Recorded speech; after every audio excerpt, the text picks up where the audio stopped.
All too familiar position, but really proud of our guys. I know I keep saying that, but you know, you look at our efforts in games that are don't mean as much for us right now, and to see our guys go out and battle the way they did, especially after a rough start, as a coaching staff, you just are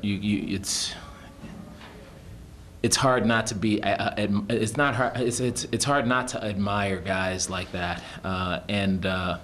Very emotional start to the game. I thought that's what did it to us. I think we were all trying so hard, and we were getting the shots we wanted. They just weren't going in.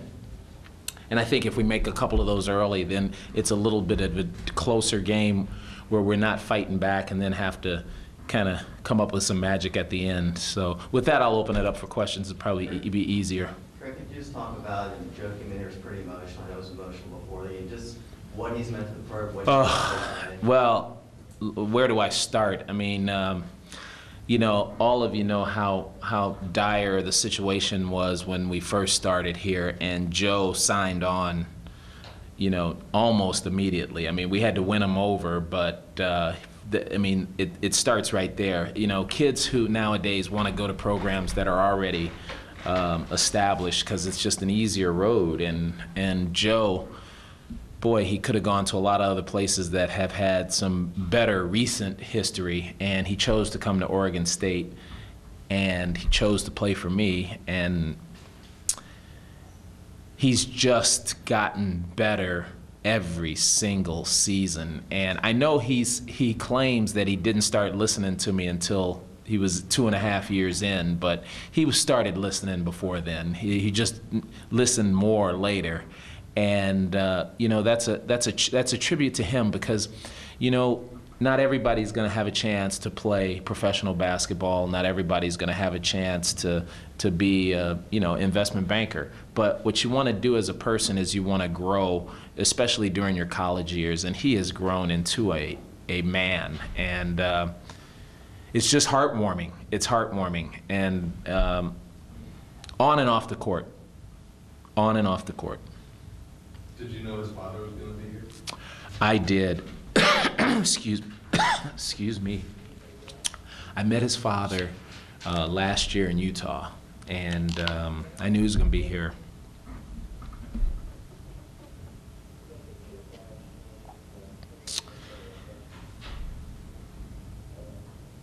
And you know, he hasn't had a great relationship with him. So that growing that's part of it, you know. Just happy to be a part of it.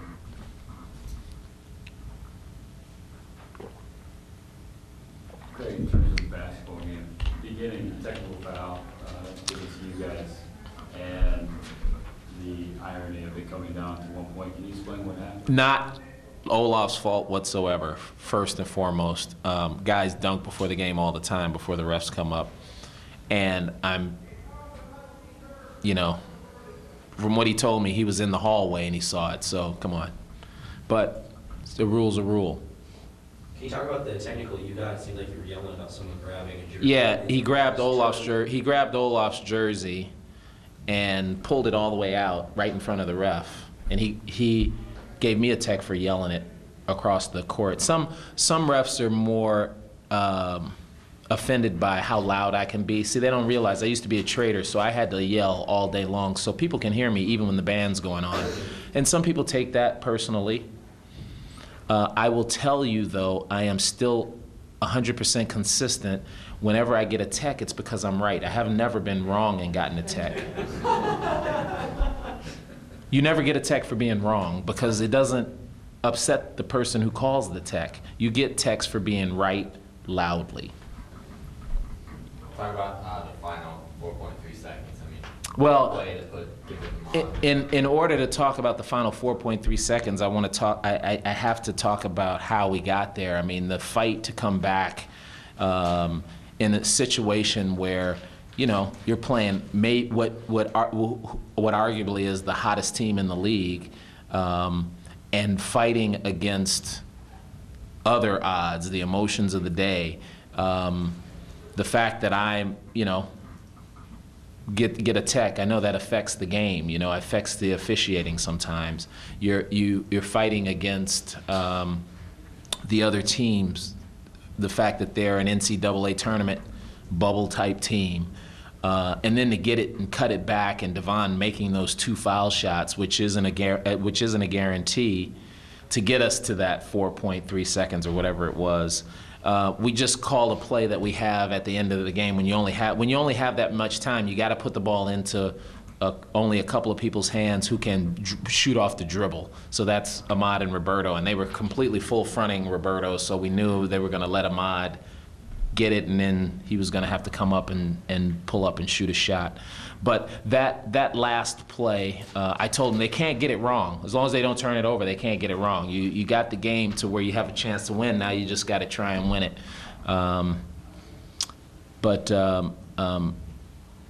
It was nothing special about it. Something we knew what we were going to do, and actually the play before, when we got them to they were going to take the shot clock down. What I liked was that we got the rebound. In games before, we wouldn't have even gotten the rebound to have a chance at a shot at it. So there's some growth there. So was the way they defended Roberto, is that what dictated that Ahmad got the ball, or was that something you called for? It was the way they defended it. Yeah, if you guys pay attention to what I'm doing, there's always options to what we do. That's the beauty of the way we play. There's always options for everybody. There were options for Roberto and Ahmad, and the way they played Roberto, it ended up in Ahmad's hands. Was there an option for Joe, or was there not enough time to get the ball in?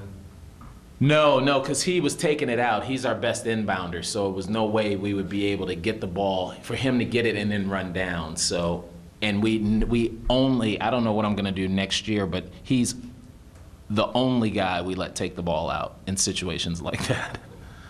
So I guess I got to think about that. Any thought to running after Cobb's miss is there, instead of calling the timeout? Yeah, but the way the rebound was going, I didn't want to throw the ball away. I wanted to make sure we got a shot.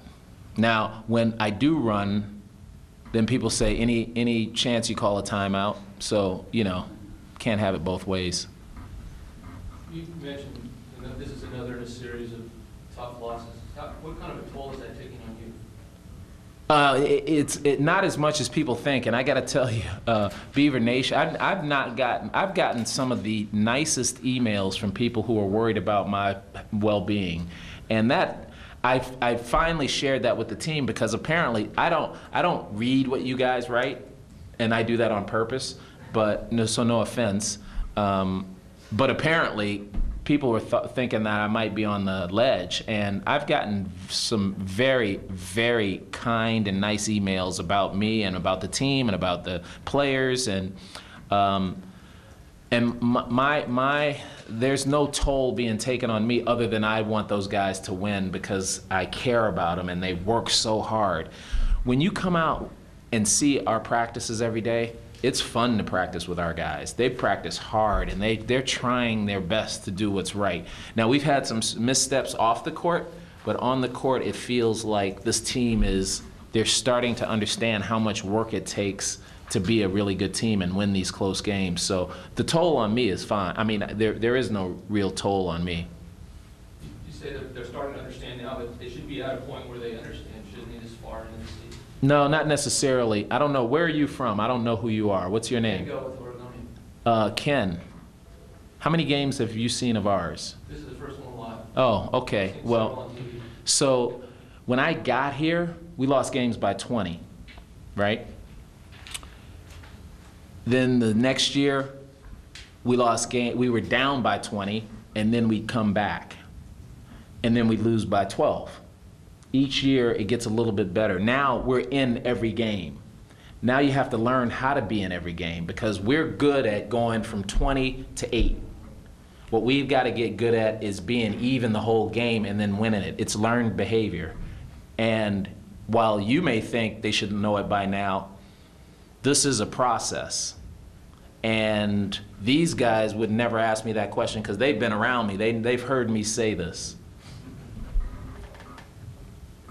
Greg, quick at the end on Cal's last possession, did you guys think about fouling right away, putting them in a line for one-on-one so you had You know, to run and play? but Did you then, talk about it? well, see, no, we don't talk about it because we already know what we do in those kind of situations. Had we missed our foul shots, we would have done that. But when you want to always keep it a one possession game with a chance to win, unless you don't have a chance to win. So we wouldn't have fouled them to let them go up 3, and all we could do is tie. Instinctively, that's a demoralizing feeling. So we just wanted to defend and have a shot with it was 7 seconds, and the ref had his back to me. I'm yelling timeout, so I know a couple seconds went off. That's why, and I asked him to look at it so we could get the 7, but it had gotten down to 4 point whatever it was. We had, you know how I feel about being up 3 and foul and all. We have all of that so that we don't have to make that decision in the heat of the game, because you always make the wrong decision in the heat of the game. So we want to know what we're going to do ahead of time. Now, had Devon missed his 2, we'd have fouled right away and hoped that he would miss a foul shot, try to get a quick shot, and then foul right away again. But we didn't have to because he made his 2. You guys have had so many last-second kind of possessions this year. Do you feel a concern at all with managing players' ego and who gets the shots? No. I mean, if you notice, we're almost too nice to each other. I mean, there's really no ego. I mean, sometimes I want Roberto, even though he wasn't shooting the ball well, I want him to take more shots instead of trying to get to the basket sometimes. Same with Ahmad. The guys who we trust scoring, we want them to score. And the guys who don't score as much, they don't mind the fact that other guys score much. I mean, it's almost the perfect situation from an ego standpoint. There are no prima donnas on this team. No, they're all really good kids, and they just want to win. They don't care who ends up making the shot. Have they played yet, or do they play tonight? They should play right now. Okay, so a lot's going to depend on our game plan's going to depend on if Artis plays. They've been saying day to day, and if he doesn't play today, I'm sure he's going to play Thursday. But our game plan's going to probably be the same. We just have to handle our own business for the most part, and then don't let them go crazy in any way, shape, or form. And it's going to be a tough game. That game against them is always hard fought and fun to be involved with. And yeah, I guess I haven't really thought about. I can't give you any good tidbits because I've been so focused on this weekend. But we just we have to. I mean, Singler, great. Artist, great. I mean, they've got a really good team. Kazemi's playing well. Doesn't make any mistakes. I mean, it's a good, solid group of guys. Craig, Mike Montgomery said you kind of caught him off guard by going to the zone after playing Stanford man-to-man a great deal of the time. Can you talk about your decisions and what was the strategy there? Without giving away my strategies, we just felt that going zone against them, we'd have a better shot at winning the game than if we went man-to-man the whole time. When the team has a prolific scorer like Alan Crabb, you really have to figure out multiple ways of stopping them.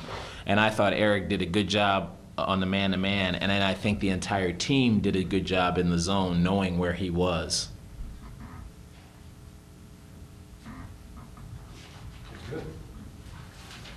That it? All right. Any of you guys going to the tournament? Because I guess that's when I'll see everybody. That's all? Huh? Oh, that's right. That's right, Eugene. That's right. That's not that far away.